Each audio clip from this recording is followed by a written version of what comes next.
Ikaw ba'y naghahanap ng property na malapit lang dito sa Town San Antonio, Zambales at malapit lang dito sa Jollibee? Ito lang guys yung Jollibee natin. Tapos yung Undocs, ayan lang guys yung Undocs oh. At nandito rin guys yung Town Plaza ng San Antonio, Zambales. Ito. Tapos yung school, elementary school dito. Hindi siya kalayuan dito sa atin guys. Siguro mga 5 minutes drive lang ito mula dito sa town hanggang sa property na ipapakita namin sa inyo. Andito lang guys yung mga simbahan. Ayan.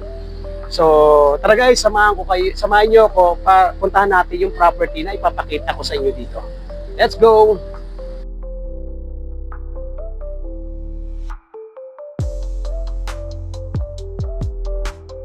Tara guys, bali pupunta tayo ngayon sa site at i-o-clear ko kayo kung gaano kaganda yung property na inaalok namin sa inyo.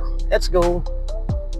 Hello guys, bali nandito nga po pala tayo sa San Antonio Valley Subdivision. Papakita ko sa inyo dito na kung saan malapit lang po dito yung property inaalok namin sa inyo. Ito guys yung Valley Subdivision ng San Antonio, Zambales.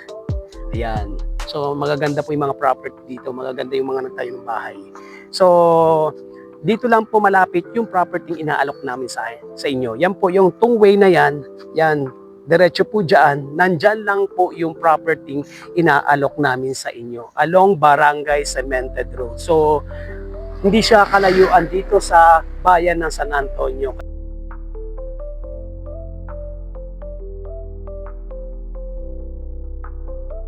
Yan guys, bali nandito na nga po patla tayo sa property. Yan, ito na guys yung property inaalok natin sa inyo. So, napakaganda po talaga. Along Barangay Cemented Road po siya.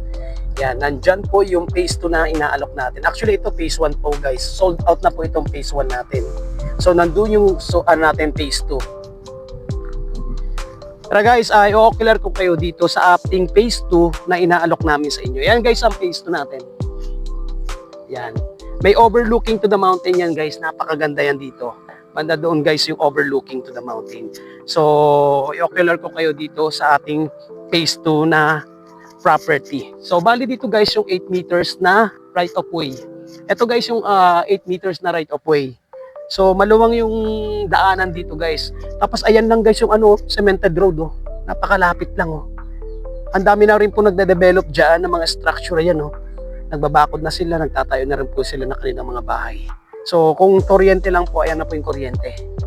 Ayan. Kaya ngayon, ito guys yung 8 meters na right of way natin. So napakalawak ng right of way natin yan guys. Tapos pakikita ko sa inyo dito guys, yung overlooking to the mountain. Yun oh, ang ganda ng bundok dito guys. Magtatayo kayo ng mga Airbnb, rest house, pwedeng ito guys. Tapos syempre malapit lang naman dito yung beach eh.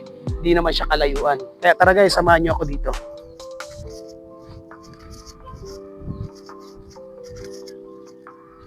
Actually guys, meron na tong mga muhon na ipapakita ko sa inyo. Yan. Actually, ito na po guys yung yung mga tambak na dine-develop dito sa area na to. So ito yung 8 meters ng daanan natin. Yan, tinatambakan nila para at least yung mga daanan. Maganda yung daanan. So ito yung guys yung mga muon. May mga muon na po siya. Ayan. Yan. Ito guys, papakita ko sa inyo dito kung gaano kaganda yung mountain view na hinahanap nyo dito. So, napakaganda dito guys. Ito guys, tingnan dito. Papakita ko sa inyo kung gaano kaganda yung bundok dito. Ayun, yung bundok. Yan yung bundok guys, oh. Yan. Pakita ko sa inyo. Di ba napakaganda? Actually, yung mga ibang puno dyan guys, puputulin. Kasi hindi naman, yung mangga, anong puno dyan, hindi naman mga mangga. So, ibig sabihin parang mga damo-damo lang na dyan, na maliliit na puno, tatanggalin yan. So, para at least, mas makita yung view ng bundok dito sa phase 2. Ayan. Kaya guys, sa mga interested natin na buyer dyan guys, PM nyo kagad ako kasi madali lang po maubos tong phase 2 natin. Ang dami na rin pong kumukuha. Actually, ayan guys, so may nagpagawa na ng bomba. Kaya, message nyo kagad ako guys. Magpa-reserve na kayo. Ayan, sa mga gusto magpa-reserve guys, 5K reservation lang natin sa per lot. Good for 1 week po yun. Kaya, mag-book na po kayo for viewing. Maraming salamat and good day!